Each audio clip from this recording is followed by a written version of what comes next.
अमरावती में डिस्ट्रिक्ट हज कमेटी की जानिब से शहर के अल-फजर हॉल में आज सुबह 8 बजे से असर की नमाज तक हज तरबियती कैंप का इनेकाद किया गया, जिसमें आज़मीन को हज के दौरान अरकान की अदायगी में दरपेश मसाइल और उनके हल की तफसीली जानकारी दी गई, ताकि दौरान हज उन्हें किसी किस्म की परेशानी का सामना न करना पड़े।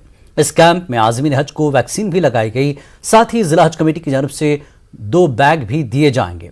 आपको बता दें कि इस साल अमरावती जिले से 250 आज़मीन सफर हज पर रवाना होंगे। इस कैंप में डीसीपी मकानदार ने बतौर मेहमान खुसूसी शिरकत की। कैंप के अख्ताम में मुल्क की अमन सलामती के लिए दुआएं की गई।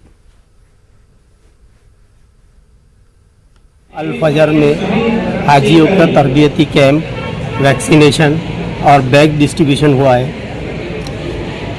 अमरावती से हज कमेटी और टूर से जाने वालों की 250 की तादाद है, जिनकी फ़्लाइट की रवानगी 20 और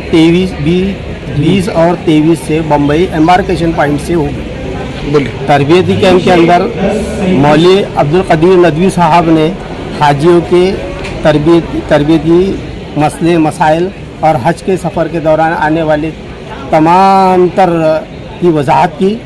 उसके बाद काजी सईद अहमद साहब ने हज के मसले मसाइल और बारीकियाँ जो है उसको वजाहत की, और हाजी मौलवी यूनुस साहब ने दुआ की।